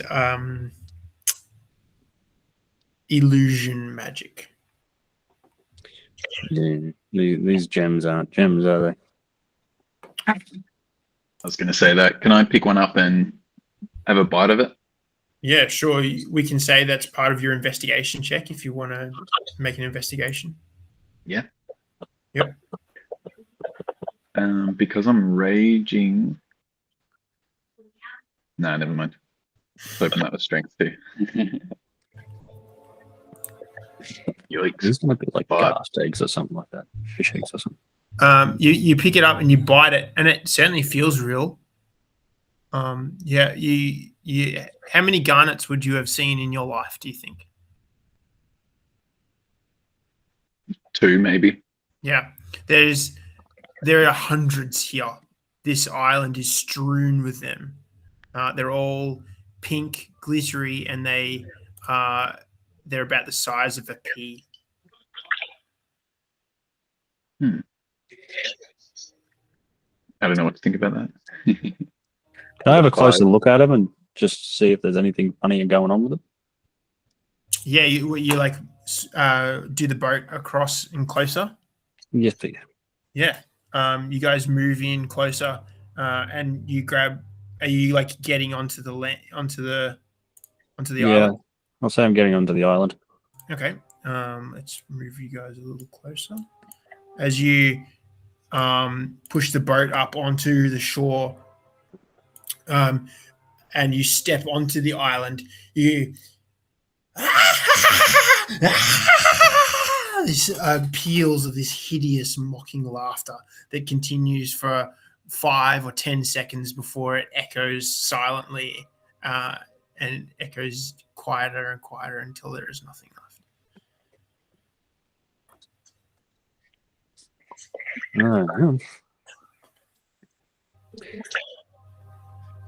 I think the room's making fun of us for looking at these garnets for a long time.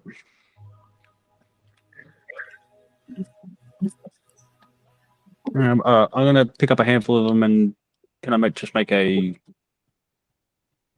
perception check to see if I can notice anything odd about them, or if I can. Yeah, you can do perception Identify. or nature or investigation, whatever you'd like. Let me do a perception because I got +4 in that. 13, 17 in total for a perception check. Having a look. I just want to see if there's anything off about them, or if they're, yeah. They look like real garnets. They look like legitimate stones. None of them are exactly the same. They look like there's a pile of treasure that is just sitting here. Yeah, I'm going to take a pocket full of them, and when we get out of the room, I'll have a look at them again. Yeah, okay. Well, you can add you can say 30 garnets or something if that's the kind of handful that you would have grabbed, and they're worth 1 gold piece each. So you can be like 30 GP worth of garnets or something like that. Okay. I'll grab a handful as well, if that's okay. Yeah. Anyone can do that. That's fine. Yeah, well, I'll grab another handful of them too. Okay. If you want to add that into the party inventory to figure out how many you grab, we'd say 200. If you're all kind of grabbing a few handfuls, that's what you come to. Yeah. 200 worth of garnet.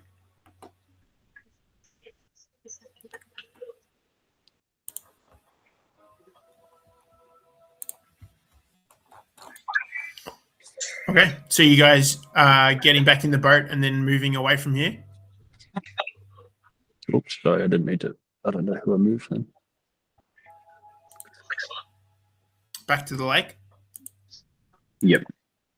Okay. So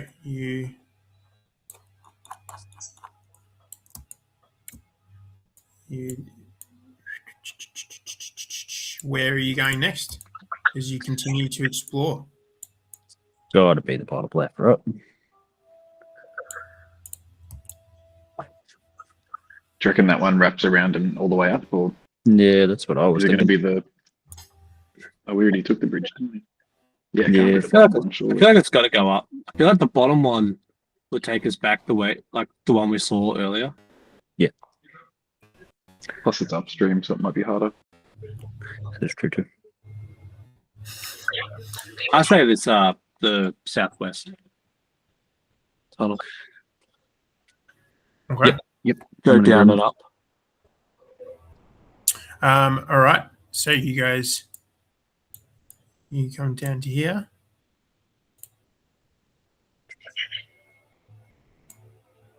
You begin to make your way.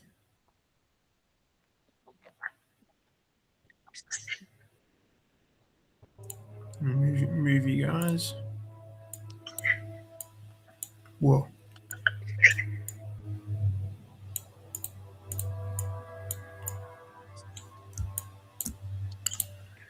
You continue to work your way up the stream.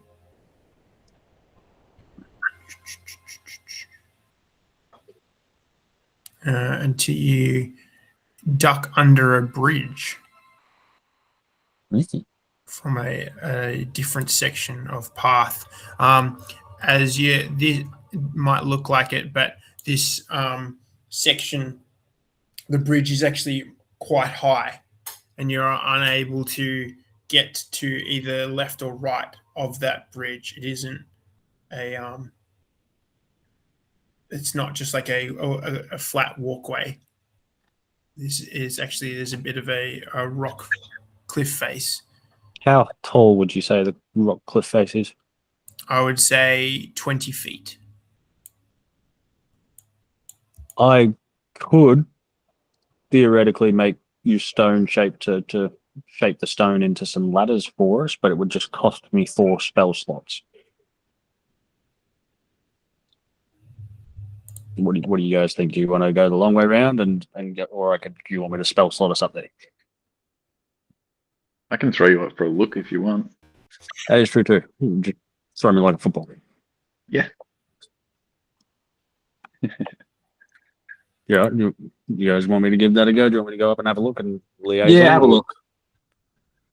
Okay. So you're going to get thrown up 20 feet. Yep. All right.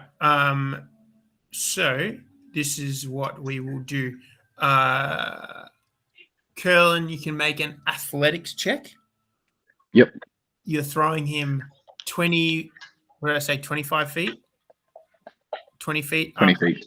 20 feet onto the ledge. This is going to be an athletics check. Now, he's a small character, but this is going to be an athletics check of 18. If you don't throw him, he'll go most of the way, and then he'll fall and take damage.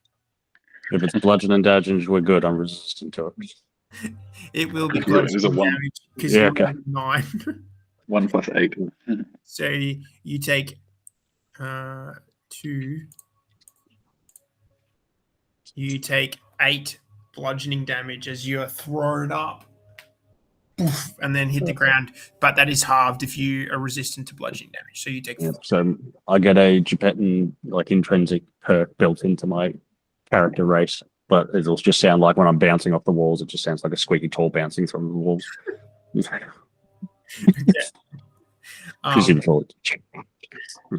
If you guys travel under the Sorry, Teddy.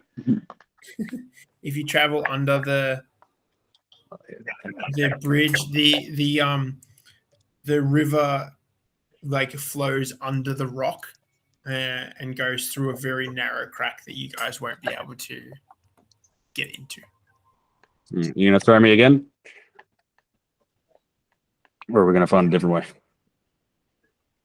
What do you reckon? Have you got some rope or something you could tie? Or As I said, I got stone shape, which is just a spell. I don't have any rope, unfortunately. I have stone shape, which allows me to alter the shape of the stones that I touch. So theoretically, I could stone shape them into sort of steps for us, or carve out little steps in the stone for us to climb up. But it'll just cost me 3 level 3 spell slots and then 1 level 4 spell slot. or we throw you up and then you could meld the rope into the stone. That And too, then climb if up you the got some rope for it. I'm pretty sure about 50 feet.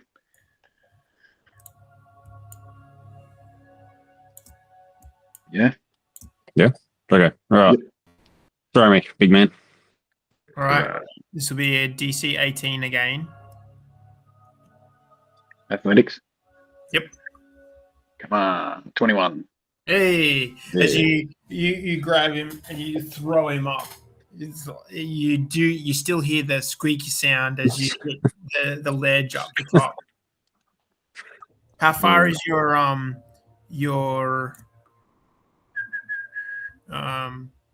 dark vision? 60 feet. Yeah, I got 60 feet. Well, you go up here, and I'll give you some. So 60 feet is going to get you to.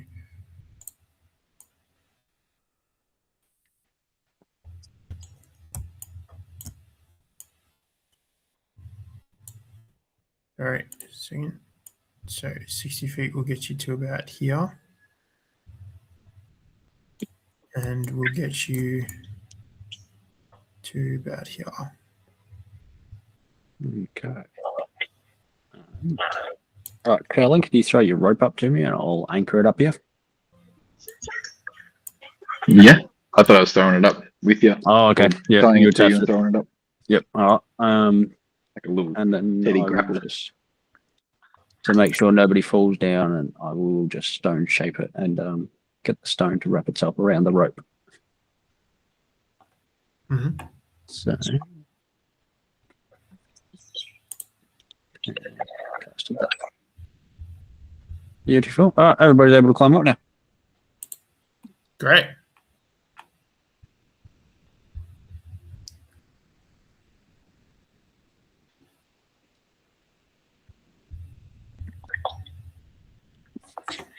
All right. So you guys all make it up onto the top of the ledge here and are together. Great. Which way would you like to go? Would you like to explore south or north or northeast?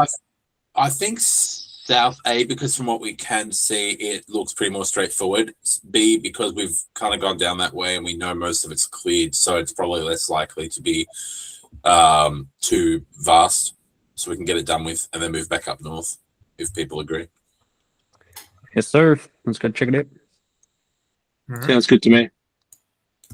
So you guys, as a group, you begin to walk down. You're still lit up. At this stage, it's just something I keep turning back on. It's like one of those children's toys, but it's got a timer on it. Every time it turns off, I just automatically turn back on. You guys make your way down. You come to the edge of the river, and with your dark vision, you're able to see the where the cleft is. If you want to move the map down a bit,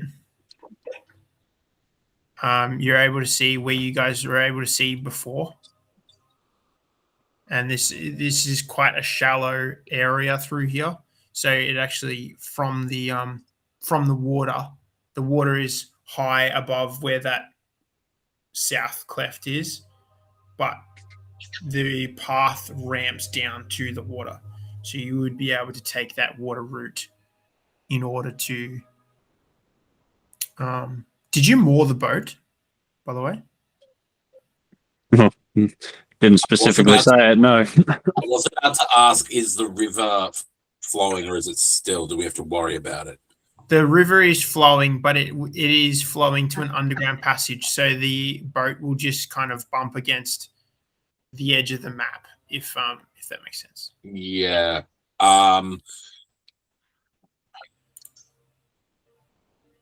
While they're looking, can I just run back and see if I can ore it quickly? Because I did think it, and then we can't. Yeah, I got. That's fine. Yeah, no worries. I'll run back and see. Yeah, we'll do. That's all good. We'll say that that's what you do. Great, cool, thanks. Not a problem. I'll just see if I can find something that looks like a boat.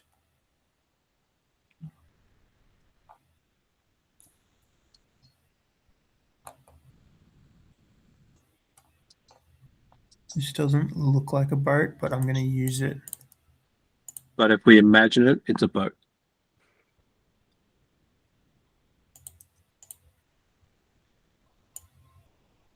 It's a chest, but we're going to pretend it's a boat.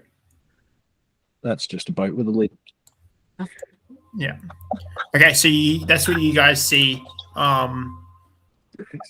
That's what you see from the south side of the tunnel. So we continue, like, are we going into the river and then going east, or are we going to go back up north now? I feel like we should go back up north because we kind of know. I assume that we would know that that's the river we saw before. Yeah, sure.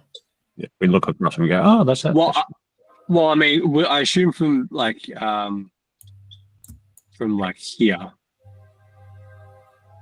Ping? Is it a ping? Yep. We'd see that little entranceway that we saw from. Yeah. Yeah. Hmm. Yeah. So So I assume, you see where you were able to look down at the river from last time when Yep. you were in there earlier, the day before. yeah. So I assume one of us is intelligent enough to work that out. We can say that, but it was Not me. Petunia was able to work that out. I say let's go back up. Yeah, other side of the bridge. Bloody hell. All right. So you come to this fork. Where would you like to go? Straight ahead, middle, or directly right? Do we guys want to split up? It's up to you guys, but Maybe a little bit, but not too far. do we all like to split big, up powerful rock guy. 20 feet down each passage, then come back once we see a bit? Yeah, 30 feet, I like that. 30, 40 feet. Sure. Or do we grab another rope out and tie it to one person going each way? And we'll give it a yank if we bump into someone. We could do that. Something Do worth we have looking around for. Do we have enough rope for that? Long enough rope? Before we do make Yeah, a true. decision, to the DM, I can see a bit of green stuff on that left-hand passage. Can I identify that? Can I have a little bit of a mosey on over to the left-hand side? Yeah, you can do that for sure. You Just about there, yeah. yeah, okay. Too far, and just enough to see what that green stuff there is at the end, at the start of the. So let me just reveal a little bit more because you would be able to see. So that's kind of you see like a bit of fungi, and Can I say hi to him? you see, they're like mineral deposits, and like this vaulted cavern displays of rainbows of colors on its walls and its floor. Stalactites hang like colorful icicles, and the stalagmites feature bright streaks and swirls. Mineral deposits form frozen curtains, cascades, and other fantastical shapes in vibrant hues. So I'll just let them know that there's the rainbow room over there. Mhm. Do we want to have a look at the other rooms? Yeah, I might pull out my torch and I'll check the right side. Right. You guys can give me perception checks if you want. And I'll do one for. For everyone? Yep, everyone can do perception check. 7. I got a 14. Let me. Sorry. 13. I don't know why I clicked flipping Petunia so many times, but she rolled really low. So I'd say Rupert, Garrick, and you guys hear soft sounds of like stringed instruments and almost like sounds of glasses and dishes that are clinking of like people eating and voices of people eating.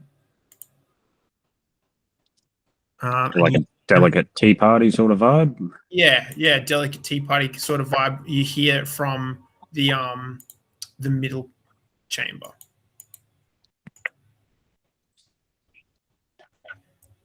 I rolled a dirty 20. So I hadn't actually rolled. I got confused. That's right. Yeah, well, you would hear the same thing. Same thing. Oh, well, being a teddy bear, I get enticed by the soft clinking of what I can assume is teacups, and I start to wander forward. Okay, so you can't. I'll open it up, but you guys to this chamber here. Scary snackies. And then everybody else, I assume, is starting to follow. This natural cavern gives way to a luxurious parlor. Crystal chandeliers bathe the chamber in soft light, and the scent of orange blossoms perfumes the air. Plump cushions surround a low table heaped with ripe fruits, refreshing beverages, and succulent meats.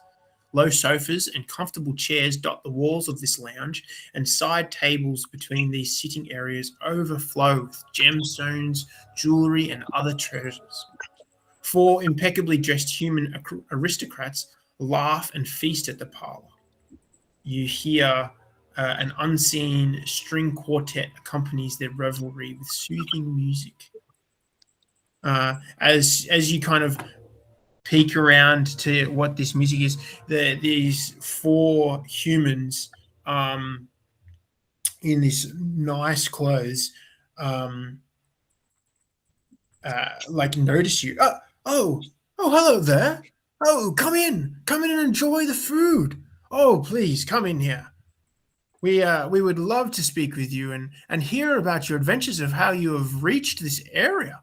We the 4 of us have been trapped here, but we would love to have you come in. Okay. Hello. Start walking in. This is nothing's going on. And I pop a cart right onto a pillow next to him. The rest of you moving in. Yeah. Yep. When I stop there, can I see down the other passage there? Sure. Yep. You see. Dead end. Dead end. And just for gigs, that's also a dead end.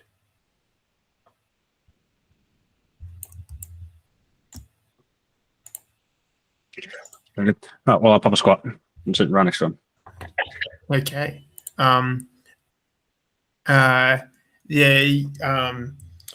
You can make a as they're like, oh, please come in. Help yourself to the food. Help yourself. I beg your pardon, but do you eat? Do you require nourishment? I see you are not quite the usual guests that we have, but you are certainly welcome. No, not at all. And I pull out my own little tea set out of my thing and start imaginary pouring myself a little cup of tea. Oh, how wonderful. As they kind of look up and see the rest of the party that haven't quite made it all the way in. Oh, please, everybody, come in. We have so much food. We have. You're welcome to take the jewels. They are not ours, so we don't really want them. We are trapped here, unfortunately. But you can come in, please. Enter. Can I sense any magic? Yes, you can. Does it say that you can sense the? As an action, I can open my awareness to the presence of concentrated magic. To the end of your next turn, you know the location of any magic or magic item within 60 feet of you that isn't behind total cover. When you sense the spell, you learn the school of magic as well. There is strong magic in this chamber, and it is illusion magic. Illusion magic. Yeah. I would tell everyone who's close to me, if anyone's still close to me, that I sense something. And Still sitting down having some of my life. Yep. And I would not sit down. I'd probably stay back a bit. Is this a passive thing, or is it a? This is a thing that I get from Like a trait. my wild magic. I'm pretty sure it is. It's not a cleric ability. You can detect magic as a cleric, but I don't get the innate ability to just sense magic. Yeah, it's not sense. It's magic awareness, and I think it might be to do with my wild magic barbarian. Yeah, nice. Great. Yeah, well, you definitely feel strong concentration of magic here. Yep. Yeah, because I get force uses of it. As you, Rupert, as you get, one of them like turns and like gestures to you, and their hand like almost brushes you, and their fingers kind of like fuzz a little bit. Oh, And like, well, I noticed that.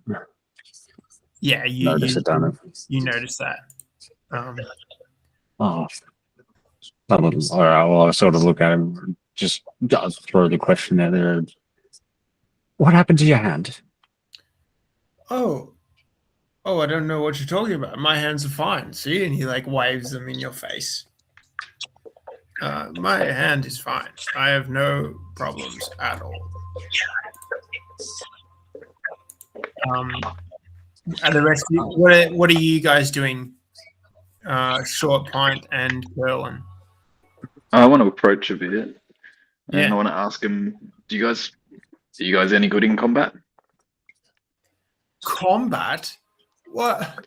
We're no savages. We are simply enjoying the delights of the table of the feast. What would you like to try some?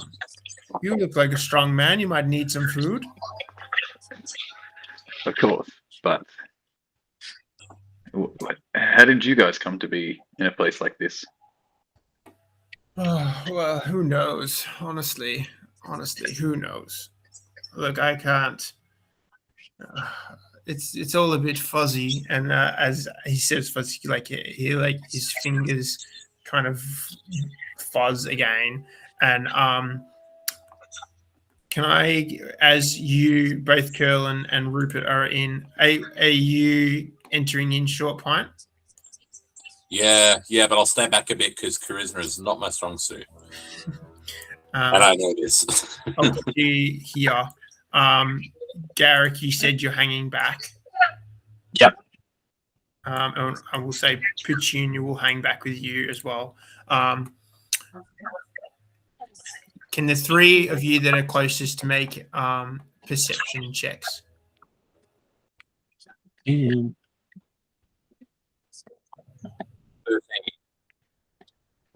7. well, Okay. So none of you see the figure that appears on the ceiling above you as you're all looking at the food and the four figures as they're talking. because I'm real bummed out about the hand fuzzing. I'm just gonna dispel magic on the figure who had his hand fuzz. Yeah. Okay. As you cast that, he goes, "Oh dear," and like just disappears. At the same time that happens, I need you all to make a dexterity saving throw. I get real upset and this isn't a real tea party. Athletics. 5. You said athletics, did you? I said dexterity saving What throw. that sorry. Oh, -1. 14.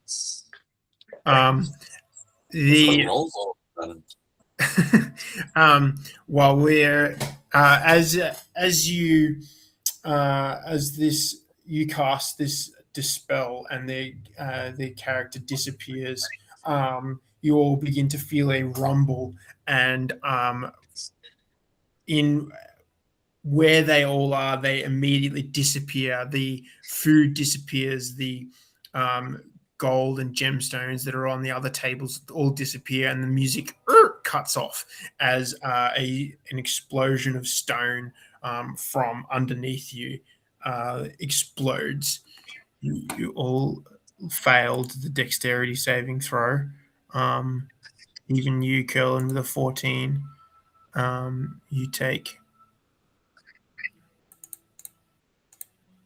You all take 11 bludgeoning damage from rocks that explode around you. And we're going to finish that there, but I'm going to finish with a face reveal. Oh, it's the man, isn't it? With old mate. He's good. And so we're going to finish there for tonight with a little cliffhangery bit that we will hopefully finish up next time. Now you said 11 bludgeoning damage? Yes, everybody takes 11 bludgeoning damage. And do you round up or round down when you take half damage? Down. So you'll take 5. Okay. And so with that, we'll finish that tonight, and we'll pick up there for what I see as being the last of this multi-shot. Cool. Well, not cool, but cool. Cool. All right. Thank you very much, everybody. With that, we'll finish up, and we'll see you all next time. Awesome. All right. Well, thank you very much again, guys. No worries. Thank Yeah. you. All right. See you, boys. See you Cheers. later. Bye.